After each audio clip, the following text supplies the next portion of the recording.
Hi everyone, we are taking a walk down memory lane today with the 2002 Richmond Spider baseball team that advanced to the NCAA Super Regional against the Nebraska Cornhuskers. And the guy who led that team was Hall of Fame head coach Ron Atkins. We're going to relive some of those memories with Coach Atkins. Well, looking forward to it if I can remember them all.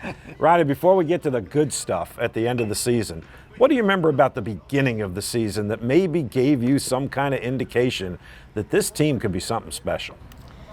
Well, looking back, I had a good nucleus coming back with Stauffer, McGurr, Thomas Martin, Matt Craig, David Reaver.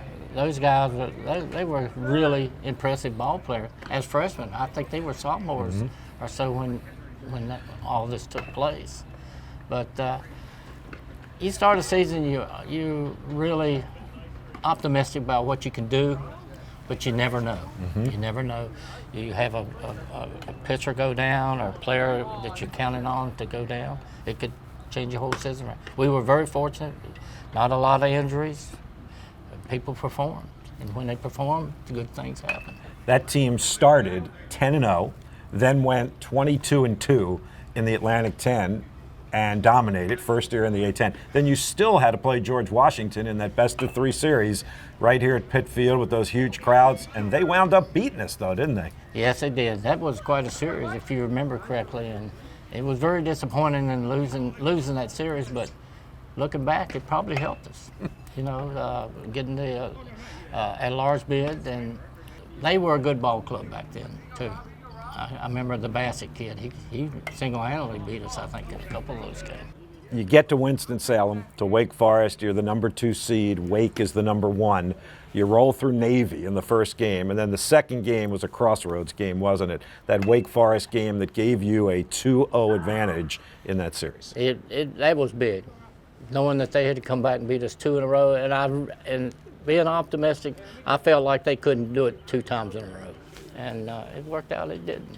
Do you remember the play that ended that Wake Forest game, the first Wake Forest game, which was the Brian Pritz throw to third for a double play to end the game? That was one hell of a play, Bob. I mean, Pritz put it right on the money, and I couldn't believe he was running. Now, what do you remember about that final day, where, as you said, they had to beat us twice, and they did win that first game, and then that put everything on the line in that last game? Yeah, as I remember, it was back-to-back, had to play back-to-back. And it was hot, humid, lightning in the background. I mean, we wasn't very optimistic when we first started, but once those kids got there, they just refused to lose. It was really, really something. What did that mean when that happened? That's the first time that had ever happened in Richmond baseball history, and you were taking your guys to Nebraska for a super regional and just a step away from the College World Series. It was exciting. It was exciting for everybody. We concerned you were here, so you know how exciting it was. And I don't think anybody gave us a chance. We're being realistic about it, but once Stauffer lost that first game, I mean, it was a tight ball game. Could have went either way, if you remember. I think it was a 1-run game, wasn't it? 2-0. 2-0, yeah. I mean, and I remember the bunt that gave them a 2-0 lead. It was devastating. But we came back, and second game was tight too. Till Vito, I tell you, Bob, that's one moment I'll never forget. You were in the third base coach's box, Yeah, I right? was. All right. Bases were loaded. Yep. And Vito came up, and the fans it was just a sea of red, if you remember. Everybody in there had red on, except a few of us over on the third baseline. And that pitch, that ball, I knew it was a home run the minute it was hit, because it jumped off the bat in that left center field berm over there where all those people were sitting. And you were there, you could have heard a pin drop. It's 9,000 fans and not a sound. Quietest walk-off grand slam of all time, because the Spiders were the home team technically in Game 2, right? Yeah, it was something else. Yeah. It really was. Yep.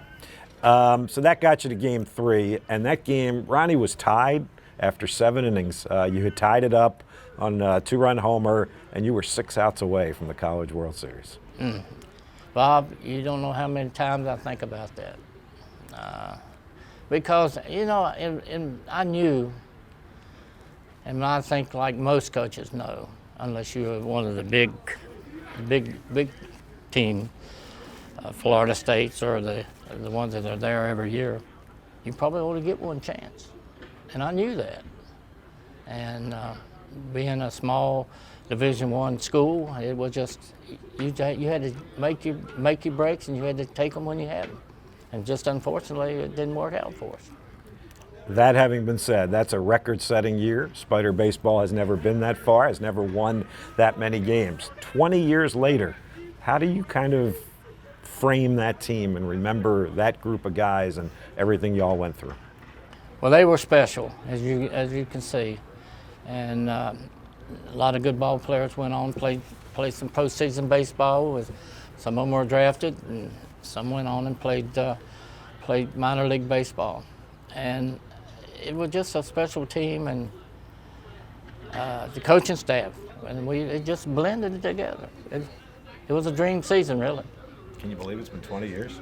No, no. It really doesn't, but it has been 20 years.